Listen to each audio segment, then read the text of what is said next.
Hi friends, చాలా రోజుల తర్వాత మనం ఈరోజు 10వ తరగతిలోని దానశీలం అనే పాఠ్యభాగంలోని కవి అయిన బమ్మెర పోతన గురించి తెలుసుకుందాం.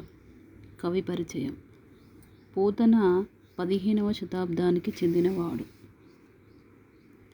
పోతన జనగామ జిల్లా బమ్మెర గ్రామ నివాసి.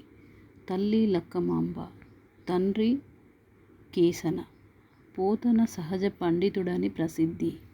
మానవ మాతృలైన రాజులకు తన గ్రంథాన్ని అంకితం చెయ్యనని, భగవంతుడిచ్చిన కవితాకళను భగవంతునికే అంకితం చేస్తానని చెప్పి తన భాగవత పురాణాన్ని శ్రీరామునికే అంకితం చేశాడు. శబ్దాలంకార సొగసుతో భక్తిరస ప్రధానంగా ఇతని రచన సాగుతుంది. పండిత పామర జనరంజకంగా రాయడం పోతన ప్రత్యేకత.